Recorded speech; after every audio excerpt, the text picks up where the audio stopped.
Hello, hello. Hello. Get my volume down a little bit.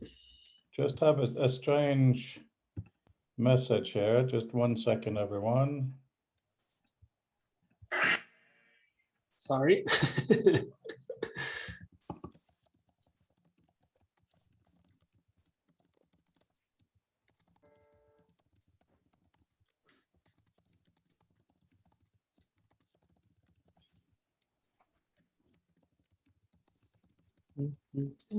Boom, fixed. Sorry about that. Hey, Carl. Hello.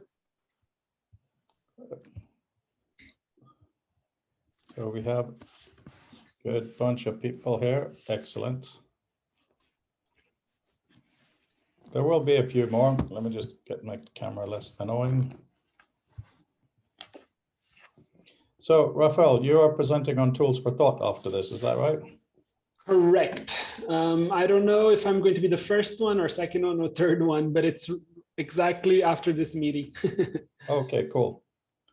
Dini is here. Good morning. How is everybody? Good. Hello.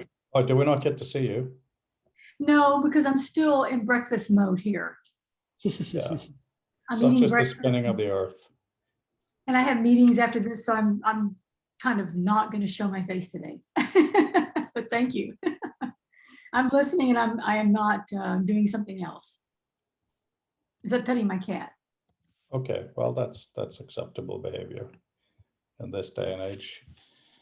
Yeah, I'm not sure who's coming here.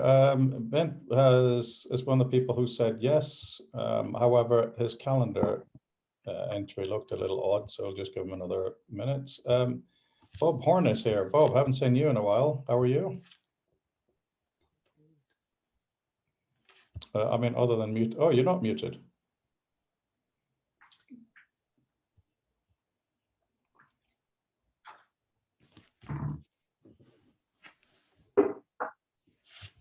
Mark, it's good to see you. Oh, Mark is muted. He's muted. Yeah, Fraser, yeah, muted.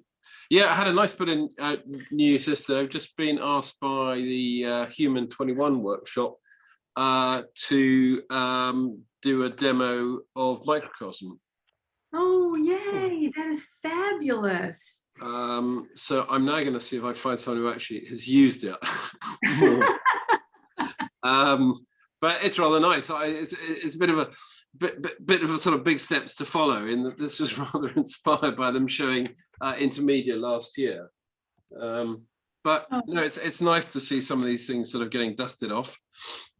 Yeah, that's wonderful. I still want to work with you on an article about all these, 1980s writing environments that just are so fascinating, and they all have such different approaches to handling text, handling ideas and concepts. Yeah, and it's really interesting. There's sort of all too often conversation will start with someone saying, well, what's this sort of unique thing, and then wants to relate it to something. So I always think that's the wrong way to look at it. Look at it in the context of time, see some of the ideas and extract them, because just trying to sort of rebuild something, taking X and building sort of X again, but with just in a new setting, I don't think necessarily works. Yeah, and I think that. What I find fascinating about it is the metaphors that they were attaching to, and which metaphors have kind of played out through time, that have lingered. The branching paths and the rhizomes being the two most prevalent, right? Here, at least here in the States. An interesting thing, and I can quite understand why, but I don't.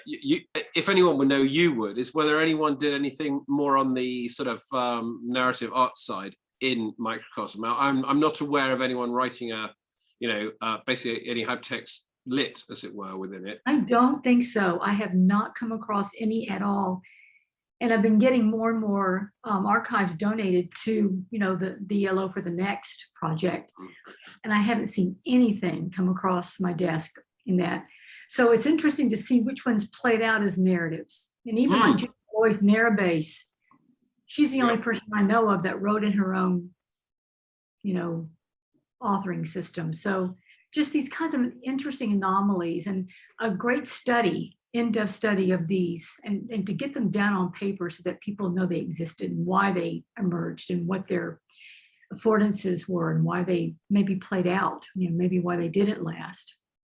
And I think also being able to use them, because not for any particular reason, just using the tool, rather like when you do the walkthroughs of stuff, and on the sort of the machinery in which they were originally produced. Mark, one thing we could do next year, I'm looking at doing more traversals, the walkthroughs.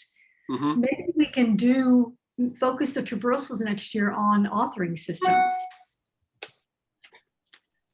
Because I have in my lab, I have, early beta story space all the way to the present. And then I also have HyperCards to the present. I also have Intermedia. I have Narrabase. What else do I have? I have Toolbook.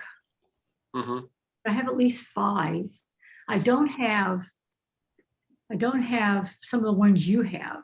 I've got Hypertize running. Ben Schneiderman kindly sent me a lot of files, and because sadly 2 years ago my plan had been to do 30 years of hypertext in Hypertize, sort of echoing the first, and I sort of ran out of time because I realized I need to spend some time learning how to use it. But it still could still be quite fun. I used Ted's Xenaviewer in my 2017 transclusion paper to hypertext. Well, I couldn't use it live, but I at least managed to make a slide explaining what the subject was using a tool created by or for the person who did it, which I thought was, to me. I remember you sent that to me. Yeah, I thought it was reasonably meta, though I think it flew over much of the audience's head. It would be great to have write-ups of the systems for the next volume of the book, of course. Yeah. To have maybe modern reviews. Yeah. My status update on. All I know is that I'm always happy when I hear somebody mention HyperCard. Yeah, it's fun to go back through that. And I just picked up a copy. I have HyperCard 1, and then I found I also just received a HyperCard 2.0. I have 2.1 and 2.2.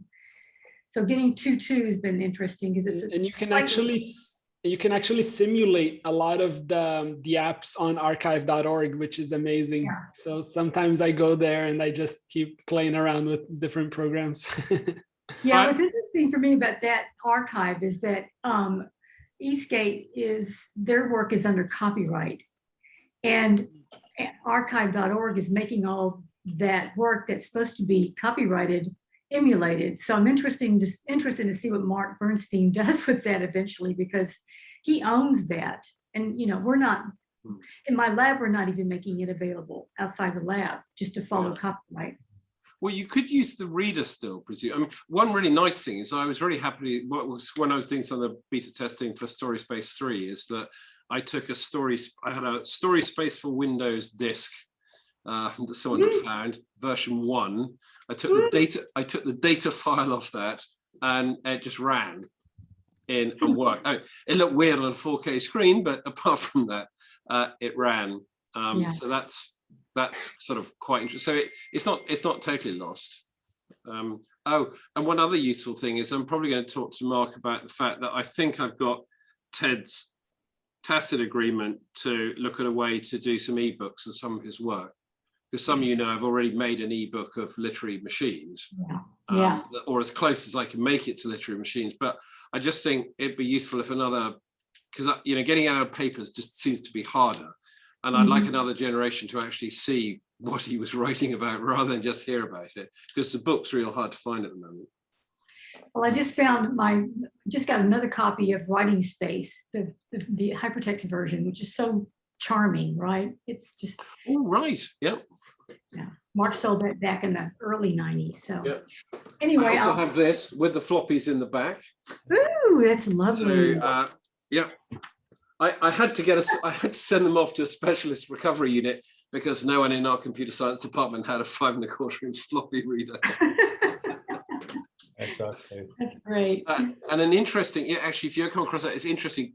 After being in the book a long time, one corner of the sleeve gets crimped, which would make most people think it doesn't work. But I met a guy, his hobby is recovering this stuff.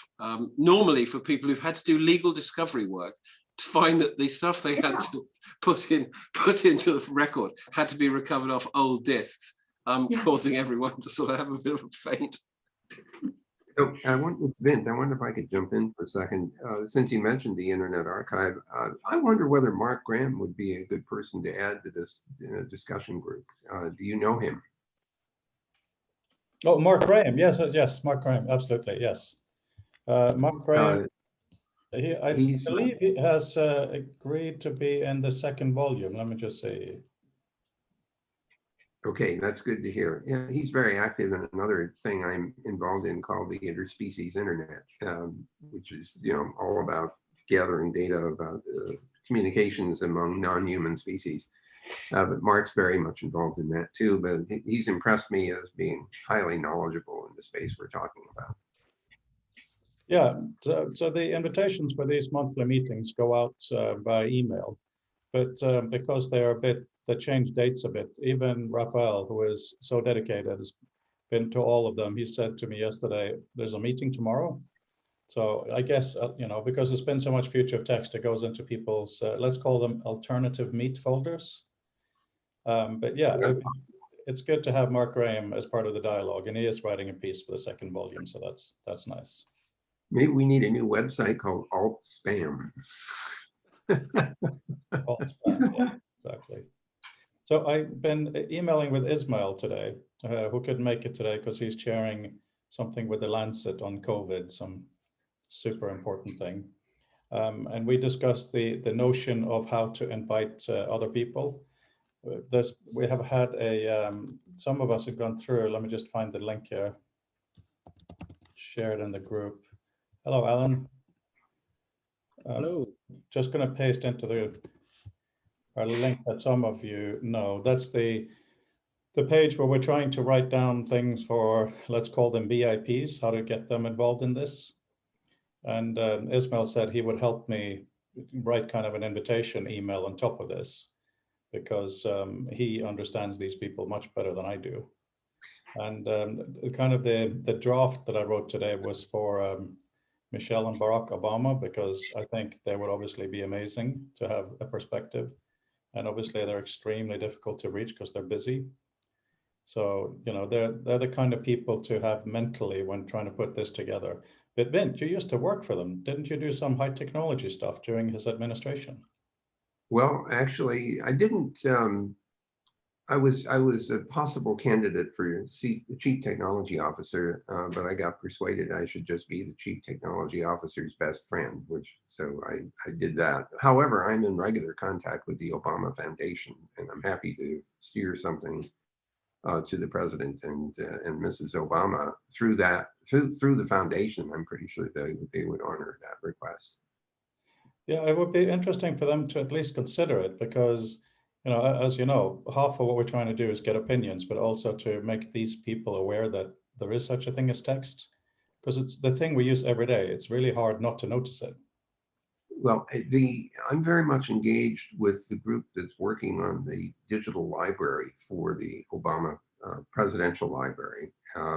They intend this to be not only material associated with his administration, but also the subsequent foundation work is also supposed to be highly digital. So the foundation has a group that's focusing on that, and they would probably be good candidates for these kinds of discussions. So I'll be happy to issue an invitation. And if you have text that you've been sharing with Ismail, if you give me a link, I'll use it as a basis for making an invitation to the Obamas and to the foundation staff that are working on the digital library. Yeah, thank you. That's wonderful. I just sent it to Raphael. Hang on, I'm going to send it to you now.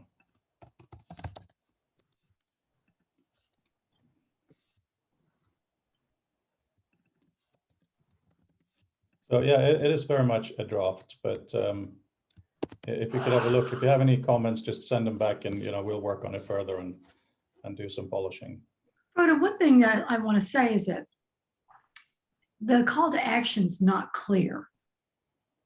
So Oh, what is, what is Sorry, the are you talking about the link that I sent, the future? yeah. So I mean, it's well written. There's not anything wrong with what you've done, but I think an opening statement that just includes the call to action. What is it that you want people to do? What's the, just one little short paragraph, call to action. This is what we need. This is why we need it. Then go into the rest of that text, which is well done, right? I'm not criticizing what you've done at all, but it's not clear from just looking at it. And people, when they read things online, they're scanning first to see if it, applies to them. And then if they think it does, then they think, what do I need to do? So you just need to tell them, this is what we need from you. Please join us.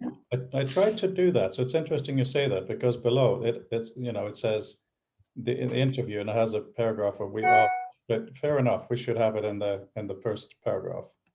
And I think we also discussed of having, and because the first point of contact would probably be an email, and then to see if they have interest. And then if they do have interest, then we send them that link on how they can participate. So I don't think the link to the website would be the first point of contact with the project. Yeah, no, absolutely. By the way, I've rewritten based on what Dini said. I'm sorry, it's Vin. I'm sorry, I just looked, maybe I misunderstood or I'm out of sync, but I just looked at the link that you just put in the chat, and I thought it was crystal clear what you were asking for, so I must be missing something. I think that, Dini, just to talk on your behalf, see if I understood you correctly, I think maybe it was a slightly bit wishy in the introduction. Is that what you meant?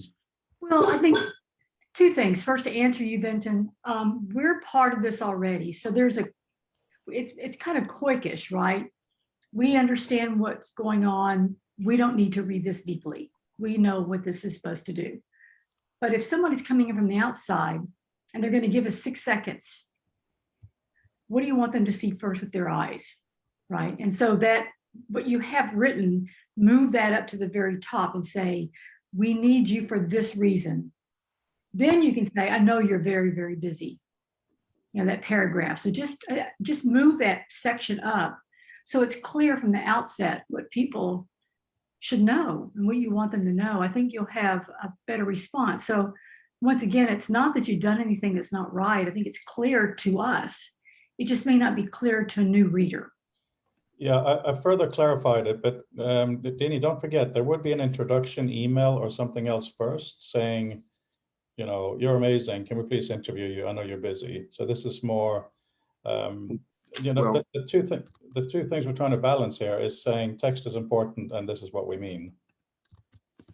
So I think that I see where Didi's heading. The problem with this current formulation is found in the first sentence of the second paragraph. It reads, "We are very grateful that you might want to join this effort for some value of this effort." And it's not well defined by simply saying future of text. And so I think that a paragraph after the first sentence should be the one which explains what this is all about. And that might start with, we entrust the medium, what the hell is this all about? We entrust the medium of text, blah, blah, blah, blah, blah. I think that might be where Didi was heading. Am I getting that right? Rather than use this project, what is it that this project is? And tell them up front. And yes, you're going to have an introductory email, but once again, people don't always read every word of things we send them, as we all know, and we're all pretty busy. You recognize at the outset that everybody's really, really busy. So when I get an email, I look to see who it's from. I look to see what the line is in the subject heading.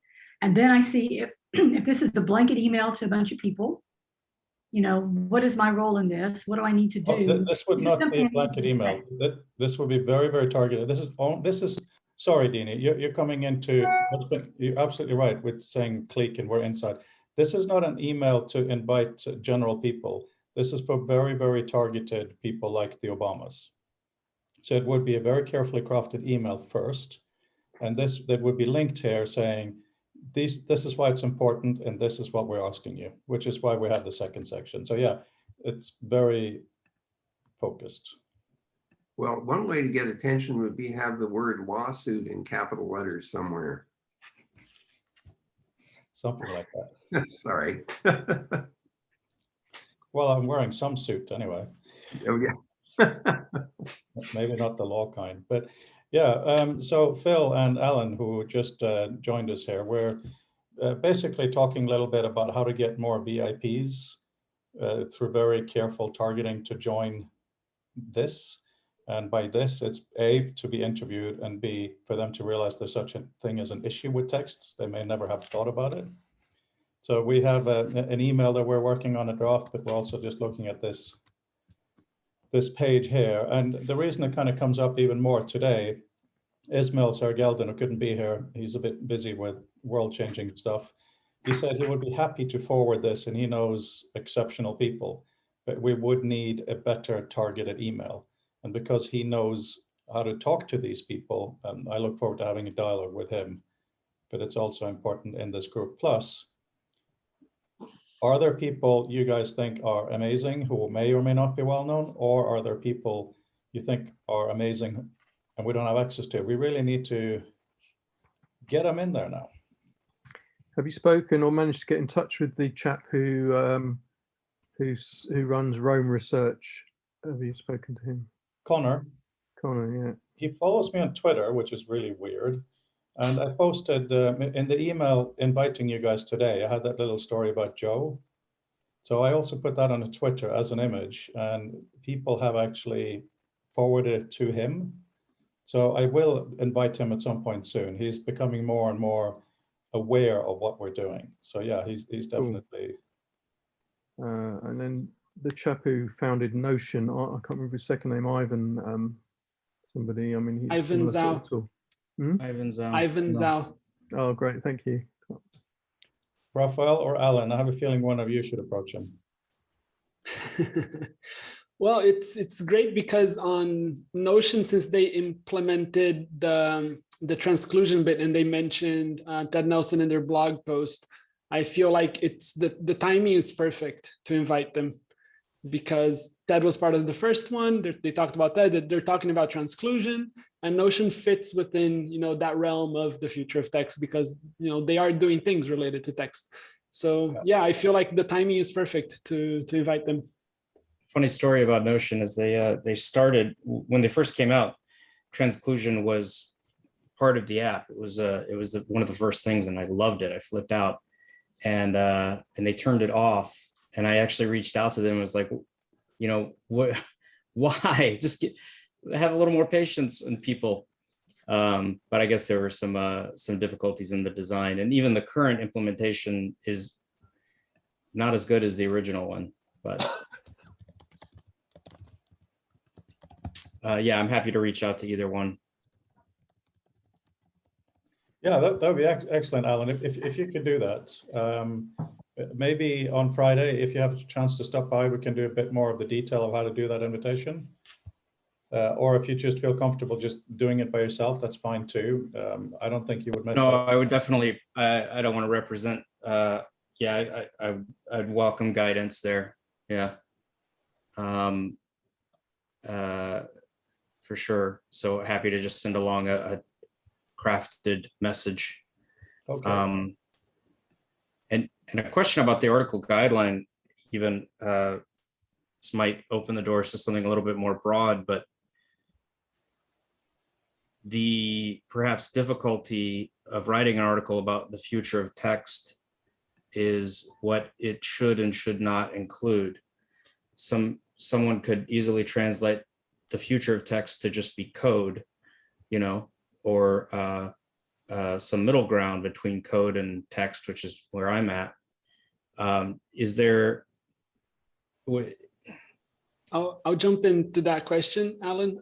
Something that we've been talking about with Frode and the people is that when we talk about text, there's obviously a bunch of different categories or areas or points of view related to text.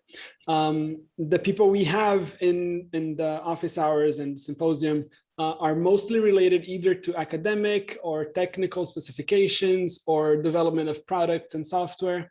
And there's a lot more to text, right? So I think we would need some sort of explaining the obvious and inviting people from a broad range of categories. So maybe a calligrapher can talk about the future of text in that area, or maybe an artist can talk about text in that area. So I would love to see different representations of text in different categories, in different areas of interest that are all related to text. I feel like text is very broad, but we have a very small view of text at this moment, looking at very specific area. And it's nice to try to expand on that. So yeah, thanks, Rafael. That's exactly where I was going with it, is that it is by nature, broad, and the more you think about it, the more broad it can get. So it's very easy to imagine that you get an article back and it's not helpful towards your goals. So Right. So there's a range, and I'd love some sort of guidance or example of what that range is. okay, the range is very, very simple. Absolutely anything. Okay. The reason I say that is, what really scared me a few days ago, I was reading The Economist's editorial, "A 3% world has no safe place." It's absolutely, insert swear word here, horrifying. It's absolutely beyond horrible. And, it sounds like the Extinction Rebellion from a year ago, but it's the lead in The Economist, right? So we have to do things to save the world. Text is a part of that communication, and Phil is one of the people actually doing something. What Phil does with Scholarcy is absolutely insanely amazing. And he's going to be supporting Visual Meta, so that's, cherry on top. But the reason I bring that up to your question, Alan, is computational text, academic text, analysis, hugely important. But we also need people like Tim Ingold, who, when I invited them the first time around, said, this is absolutely rubbish. It should be pen and paper almost, to make a cartoon of what he said. And I said, this is great. Can I write this? Can I copy your email into the book? And he said, okay, fine, I'll write an article. And the latest person I've gotten to be part of the volume 2, he is an artist. Well, all he does is make marginal annotations. He scribbles in the margins, and there is no book. It's fantastic work. So yeah, we need to stretch as far as possible. The only criteria to be in the book is that the person has some passion for text. Absolutely doesn't matter what it is. Because we don't know what's going to be the big breakthrough, right, guys? Does that make it worse or make sense? Sorry, Bob? Breakthroughs often happen because people have articulated the problem, a problem. I just, because this meeting was coming up, I just called a friend of mine who I work with sometimes, and I said, there needs to, maybe I missed it in the first volume, but there needs to be a very good article on what text currently does not do well or even is bad at.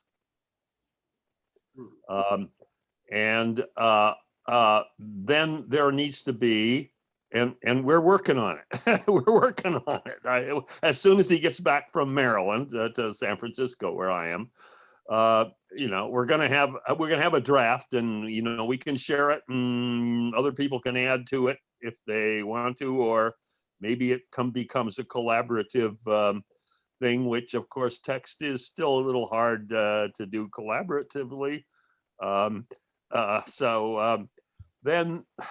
Then there are specific kinds of text that have problems. For example, I worked in a pioneering way after working with on Stephen Toulmin's notions of argumentation analysis. And I brought it up to a sort of industrial strength, a method of structuring, of organizing text. Structuring and organizing text is a really big problem, a huge, gigantic, all of humanity problem. And I don't hear that discussed very much. And that divides into separate parts. And the one I'm talking about is, we do a lot of debating and a lot of arguing Yeah. in text. And it's almost all non-structured, even though there's been a bunch of people, a little subfield that I and Toulmin got started, who are working on it. But I could identify some areas where it doesn't work very well, where we're stuck.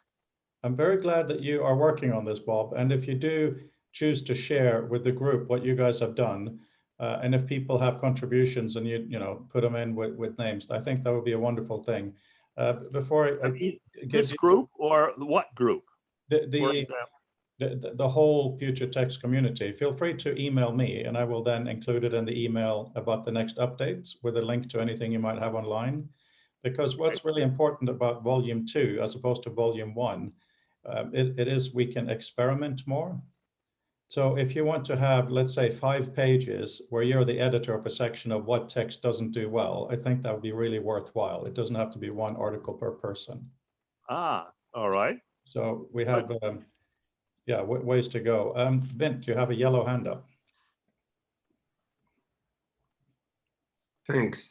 Yes, I was just, as I'm listening to this conversation, I'm thinking about text in context. And to make that concrete, I'll give you 2 examples. One of them is the discipline that Engelbart brought to writing by making us structure the text in a way that allowed it to be manipulated using computer tools in quite significant ways that only enabled by the discipline of writing in a certain way. So that's, for example, making sure that the first paragraph had the basic content of the rest of that section. But the other example of text in context is programming languages. They only make sense in the context of a compiler that can do something with that programming language and turn it into something that runs. And so this notion of placing text in context is very interesting to me. And one of the comments that from Alan that referenced Norbert Wiener made me think for a moment about another kind of context, which is the physical way in which the text is captured. And the difference between scrolls and books is pretty dramatic, given the random access capability of the book and the notion of page structures and paragraphs and referencing and so on. So text in context might be an important theme for us to illustrate wherever we can. Oh, yeah. Go ahead. Yes, Ben, the context that I was referring to was arguing or disputing, which is what we do a lot of, and which we don't structure very well.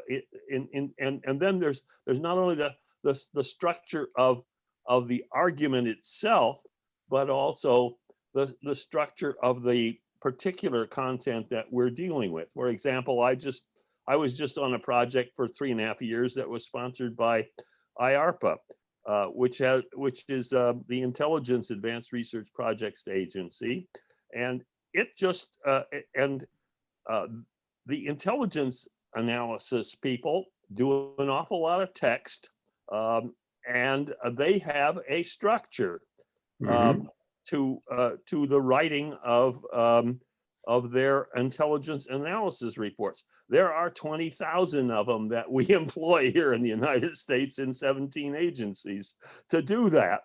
And one of our jobs was to think about, should we change, how do we deal with crowd sourcing of the analysis and writing of these reports?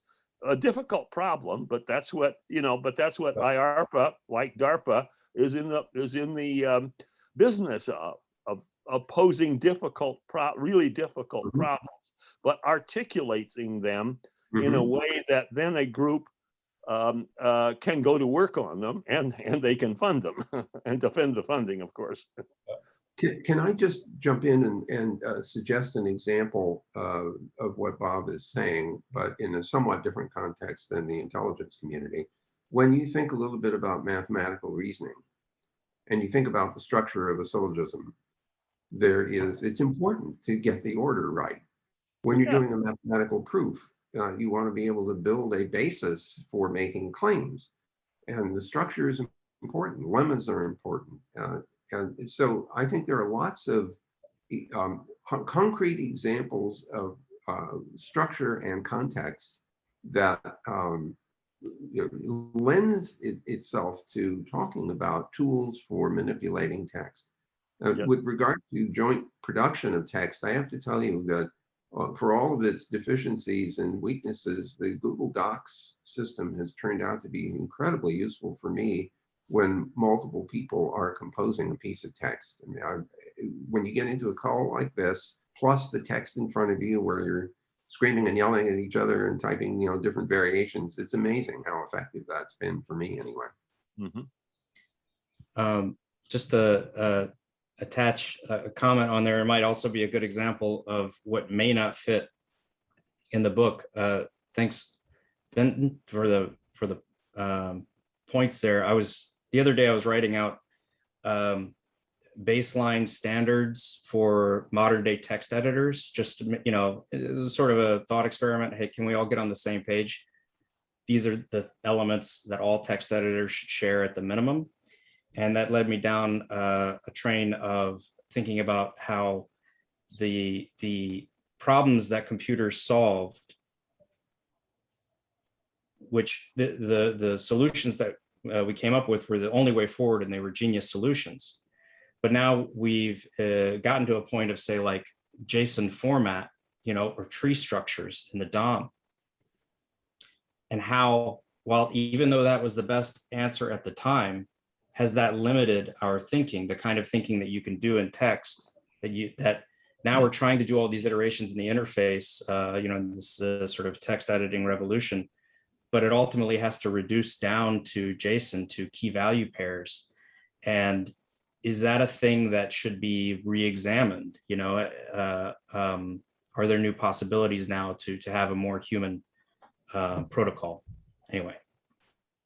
Good chain of hands going up here, because one thing that has actually been stressing me out over the last 2 weeks has been, for my PhD, I just wanted to have a simple bit talking about the thing that's easy to say, well, we discussed this. What's in your head goes down on paper for someone else to understand, right? But when you have to write that in even a slightly academic way, we don't actually really have the language for it. So I'm just using the word concept, right? But that can be interpreted in many ways. So pages of what that means in my PhD. I'm not going to slow down the conversation here, but the point is that even the basics of what text is for a human is not well understood, certainly not from our book.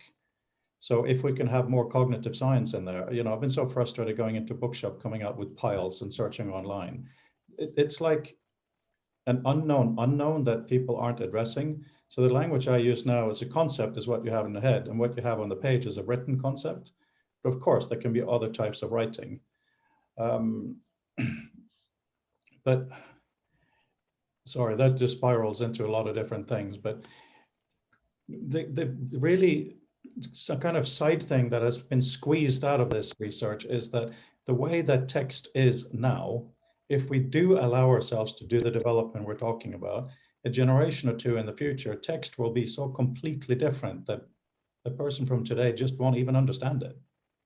The reasons for the constraints over the last few thousand years are gone. But of course, as you all know, in academia, it's all about the cosmetics of the page. If we can break free from that, just like someone in a computer game or someone with a messy desk, we can do such incredible things. And the only way we can get to that incredible position is to have an incredible range of brains thinking about it. So that's why I'm so desperately trying to get famous people right now, because famous people are good at getting the attention of other people, just to raise awareness that text issues is an issue. So more focused people in specific areas will then come running. Mr. Anderson. Yeah, I just wanted to sort of draw a connection back, thinking when I was listening to Alan now, and sort of reinforce two things that came up earlier. One is that this idea of how wide do we put things it's in a sense the unknown unknowns that worry me more. So that there are some things we can do, and I really like the idea that Paul brought up about actually sort of, in a sense, one of the things about what doesn't text do well. Well, those are some knowns that we need to fix.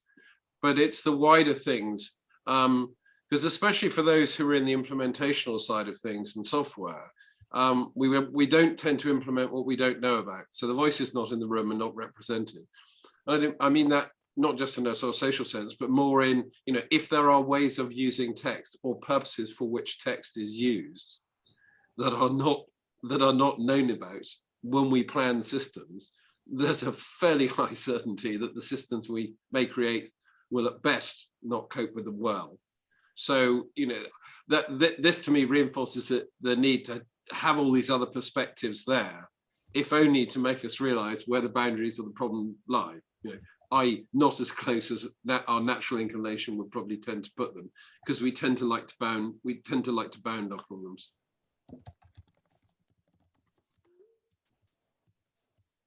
Carl? Sorry, I was just texting my wife to bring up a book. Let's see if she sees the message. Yeah, so there's quite a few touch points. I'm actually working on my PhD too, looking back in the area of disabilities, and as a potential chapter for the book, it's about we really need text-based interfaces to multimedia to enable near real-time participation and things. So like there's a whole human-centered AI movement that's been going on. Stanford just established an institute, and MIT is, and things. So that's one aspect of it. The other is I work at General Services Administration. I actually transferred there and 23 years ago because of Doug's paper and working with Susan Turnbull, and we had like a whole, our inspiration was creating a networked improvement community for the federal government. We had a group, Collaborative Explorations, that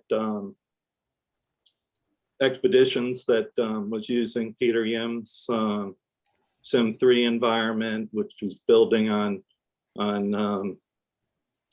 Eugene's Purple Wiki. So we had the transclusion there.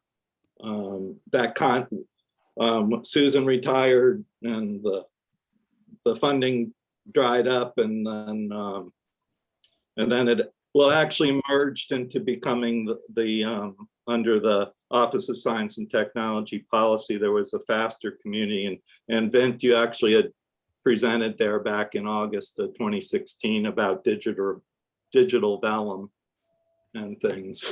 Like talk about an example of that. What happened to all that wonderful content that was on Peter's site there? That I don't know if we could even get to that anymore. Carl, Deanie just, I'm not sure if you're seeing in the chat, but she says she would love to talk to you about the disability issues, and we would love to talk to you too, because Visual Meta should help with that to some extent as well. And I just got an email from Stephen Fry, because I asked him if he would be happy to do an interview this time, because last year he said he's not touching anybody's books, he's too busy. But he's just written a book about ties, and Edgar loves ties, so therefore I sent him an email about ties. So anyway, he replied saying that an interview wouldn't work for him, but he would be happy to answer questions via email. So I think he is a great single individual to start all of us. If you want to, send me a couple of questions. So we have a few days where we can organize that together as an example for what we would be doing for the other interviews. Does that sound like a good spur to action? Yeah. But by the way, just to kind of keep it in context, Bertrand Russell's big book, it has the most amazingly beautiful ending here at the very, very last sentence in the book. He said, after having gone through to define human knowledge, he says here that all human knowledge is uncertain, inexact, and partial. To this doctrine, we have not found any limitation whatever. And I just think it's so important to keep in mind. I mean, the systems that Phil makes possible with Scholarcy to go in and do this, you know, like Minority Report style, saying summaries, moving things about, is so crucial.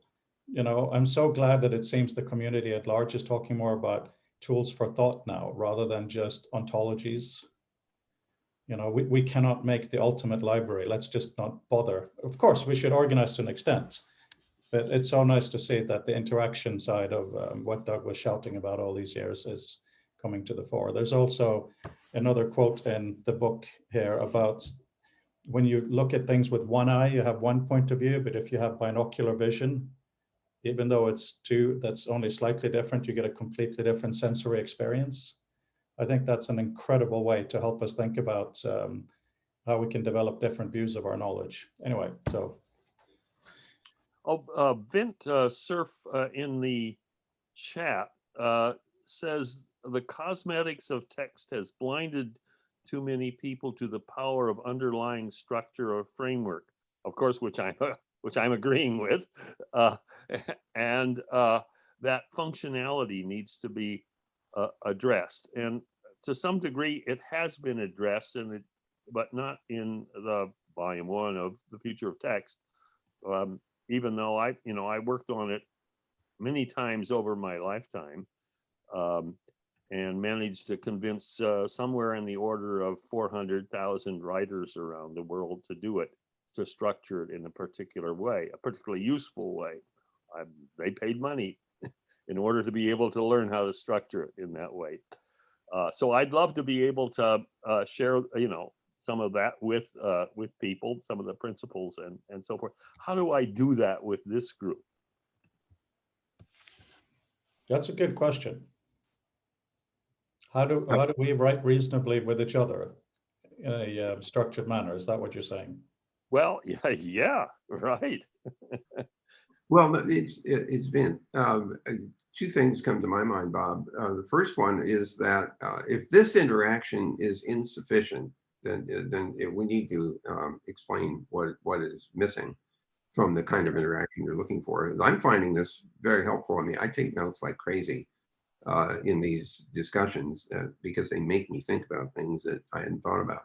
But is there some other kind of interaction that you're looking for that you're not getting from this sort of fluid exchange? Yes, yeah. Well, not from the interaction. I wasn't criticizing our interaction here. I understand. I didn't take it that way. I'm just looking for what other kind of interaction would be substantially helpful, and that's what I'm looking for. Well, if someone had, for example, I don't know, 50 years ago or more, I found a taxonomy of ways of structuring what I called relatively stable subject matter, which is just a little chunk of that in high schools and colleges we call textbooks at the time. They're stable, but they're not the stuff that the scientists argue about, because that would confuse too many of the introductory students. So I figured that out, and we sold the methodology. I'd love to share that with this group because it's just one stepping stone. It is one if we're walking on, I'm looking now with a metaphor of walking across a pond on the rocks. It's just the first rock. Because it is a solid demonstrated example that I've sold to, as I said, to 400,000 people. Writers.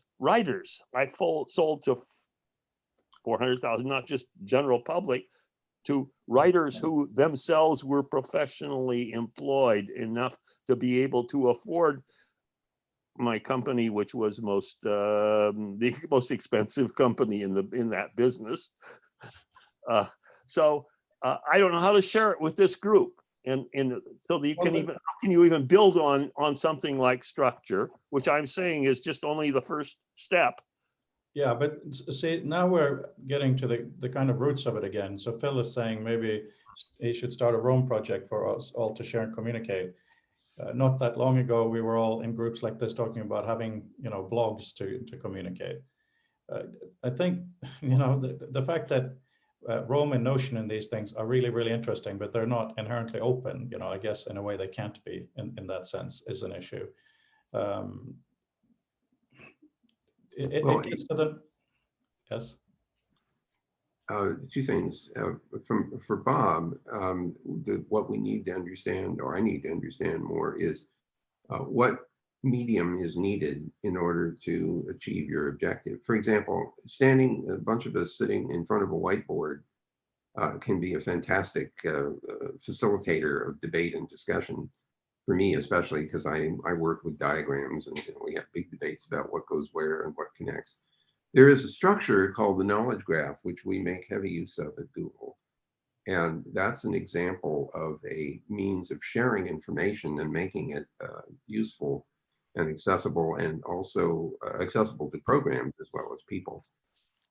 So those are, a couple of things. I just wanted to bring up one other text example that I find intriguing. One is math and the other is chemistry. And think for a moment about how we express ourselves mathematically. We invent symbols and symbology and definitions in order to tersely express fairly complex concepts. And so that's one kind of text. And then if you think about chemists and you go through the chemical rubber companies book of materials, and you see these unbelievably long strings that if you understand the chemistry and the ritual, then you can actually figure out what the molecular structure is based on that text. And I find that fascinating, a fascinating example of how text can be quite precise. But it requires a certain context in which to understand its precision. Yes. Yes. Absolutely. I'm just looking at Alan's comment here. Not up for debate. Truth kills creativity. Right? Right? But I think that there is a lot of potential in thinking about the UX advances in math, Yeah, absolutely. in the syntax, and applying it to, humanitarian open-ended or humanities open-ended concerns, and allowing for even another math metaphor, tags right now, the knowledge graph, whatever, just even tags, that's the rough equivalent of arithmetic. It hasn't advanced very far. There's a version of tags that we can imagine in the future, which would be far more like formulas and macros, without having to be a declarative, this is the truth. It could still be word, Freud, the word you use is concepts, but when I see it, it has devolved into something that I can identify with, but I could still find your trace, and that's just to a particular word. I can go on about that, but you get the idea. And how the thinking of text from a math point of view, that would be interesting to see a mathematician's thoughts on text, because maths is formulas and it's words and it's numbers and it's all these things, and it's a way of understanding and representing the world as well. And it would be pretty interesting to see if we have somebody from that area see a point of view on text. Yeah, yes, that should be covered. But just in terms of these discussions, guys, in the context of our community here, which is around the future of text, particularly the symposium and book, two halves to the dream. One half is a discussion like this, where all of us represent different points of view, and we fight for different ways of using text, is really, really important. I think everybody here agrees to that. Text is not one thing. It's really, really important that we keep that in mind. And that's why it's so great to see people pushing in different directions. But Alan, when you pointed, it cannot be put into PDF form. I would like to see an age where that is true. But until things stop dying, like DNS is death, proprietary software is death, they all have finite lifespans. A rectangular page dull as it is, has almost infinite life potential because of its solidity, because of its ubiquity, because it can actually be printed on paper or metal. So that's why the whole visual meta thing, and this is not a visual meta chat today, and Alan, you've been very much part of that. It's like a jumping off point. And Mark Anderson also makes the point that at some point, we need to really invigorate stuff so that more people understand the interactive potential. So we can move somewhere else. I don't know, some of you read that little Doug Engelbart piece that I put on Twitter and in the email today, you know, and Bob was talking about what we're missing. It's absolutely insane. But remember, one of Doug's favorite quotes was someone accused him of being a dreamer. And he said, but dreaming is really hard work. You know, the book is, yes, it's great if some code comes out of it in software, and we're trying to do that, some of us. But if what comes out of there is confusion and new thinking, I think we've done our job even better. And real quickly, Frode, totally agree. When I mentioned that about PDF, it's not to say that, oh, I agree with you about the longevity of the format. It's the idea that there's not a feasible way where you could take all the conversations that occur multidimensionally in Slack and flatten it and still have something that's comprehensible, which means a lot of things. It may mean that our idea of compression is wrong, or fidelity rather, that what in fact would need to happen in the Slack example would be a way to compress the end result, and those results are what ultimately make it the PDF form. Anyway. I mean, Vit was talking about context earlier. I would use the other term of framing. For instance, it really should be quite simple to have all our conversations automatically recorded, transcribed, put somewhere. So when we go through the documents made in the period of time for, let's say, this year or this month, they are in an easily accessible parallel format to documents or whatever else we're doing. So yeah, we're not going to compress everything into something new, because that's not compression. So, but anyway, I believe, Vint, you were saying something? No, wasn't saying anything. Just Oh, sorry. No. Carl, your hand is still up.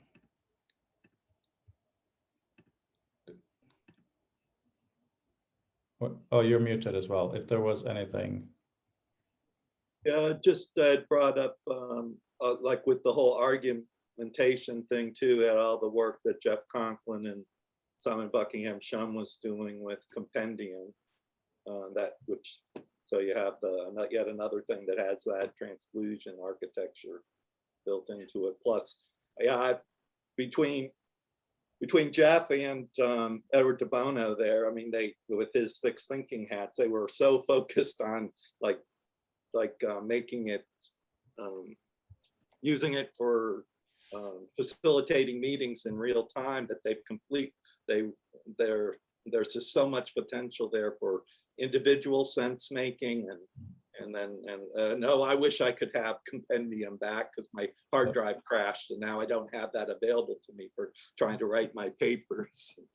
Carl, just because we're running out of time, sure. And before Mark, Vint is asking you, Bob, if he can email you, and if you just nod, I'll introduce you guys, of course.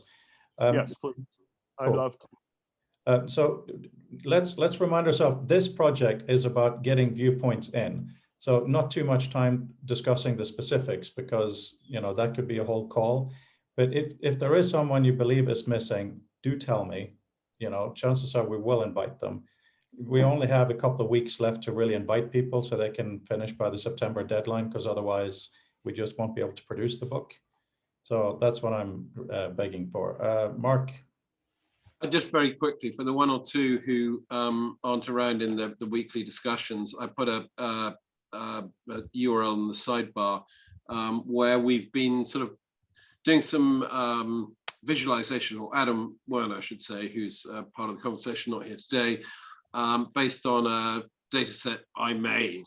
But so although we're using static data, it's really an imagination space to say, well, okay, for instance, if we were pulling this data dynamically out of, say, visual meta in documents, or we were using it to enrich a data set underneath, how could we begin to explore the interrelation of you know, what's there that isn't necessarily written down for us. Anyway, I just put in there, and be very interesting to hear any feedback from anybody. It doesn't have a particular purpose, as I say. It's really, it's kind of a sort of, you know, a bit of a thinking space. I'll shut up then. Hang on, I'm just going to try to show. What have you done here, Mark? I'm just trying to click to open the demo. Oh, I just click. Because I'm on your show and tell. Oh, don't tell me it's. Bear with me a second. Oh, right. No, if you go to demo 1 under the acknowledgements says timeline style. I'll make that better. Sorry. Okay, I just wanted to make sure you guys have seen this because it's just too cool. So this is what Swedish Adam Wern, I'm saying Swedish with a snarl because I'm Norwegian, has managed to do with the data set that Mark has cleaned up. And the whole point of the collaboration here is that this would automatically be filled in if you have a visual meta document. So let's go into 2000. These are all the papers published in the ACM Hypertext conference. So you can read the abstract, you can click on DOI to download it, and you will see highlighted colors left and right. That's what this document cites. This is what document cite it. Great. So it's nice and clean and useful, and you can do, okay, they all have hypertext. So do they have demo? Oh yeah, they all have demo. Whatever it might be, you can even select someone's name, hit enter. It puts it in the search bar, and you can see if that's elsewhere. No, it isn't. So that person hasn't written anything else. Put Mark Bernstein in, that will give you a fairly good sort of range. Just Klaus. Yeah, yeah. So you can see what you can instantly jump. So the idea and the reason for showing you guys this, I mean, it's not the most advanced feature set in the world, but this is the kind of fun hobby project that knowledgeable people can make if they have the data available. And, you know, adding small interactions, hitting enter to put it into search was a really great idea. And that means that you don't have to make everything a tag or a transclusion or anything fancy. Select and click and you get another view. In a future of text sense, what's also interesting is that just creating the data set's been about, well, it's been a side project for several years. And although ostensibly it's just data that you can read publicly on a DLACM, it's not available in any easily usable sense. Exactly. And an interesting part of, for instance, so academic textual debate is if you look at most of the publishers' sites, it's mostly about kudos farming and linkage and who cited this in terms of, can I see what's important? Mark, Drilling down to the data below, much harder. Yep. No, I just wanted to show that another thing that Adam did that was quite brilliant. When you're reading something, hit tab and it switches to a completely different visualization. This is something, what am I doing here? This is something that I built 2016 just for fun in Keynotes, this view. So you see the document here, cites and citing, really simple, but it just shows that if you have the data, you can do the, you can even click on these. So let's click on this, let's click on here, canyons, deltas, and do tab, and boom, we're back in this view. Talk about binocular vision, right? So if someone wants within this data to add yet another lens, it can be done. This is all open data, and I'm assuming Phil is feeling a little bit itchy because what he does, he goes into PDFs of academic work, extracts meaning, and that can also build phenomenally rich things, but that's a company doing it properly. We can also do wider opportunities for people. Anyway, thanks everyone for today. Any final thoughts along the lines of who we can rope in? I'm very glad that Vint, you're here all the time. I'm very glad that Ismail is helping open up his network. And I'm surprised and happy that Stephen has said that he will be part of it, which will help a lot in our community, I think. I'll see some of you on Friday. And I'll see some of you next month. And I'm grateful to everyone. Bye, guys. Right. And thank you, Rhoda. Thank you.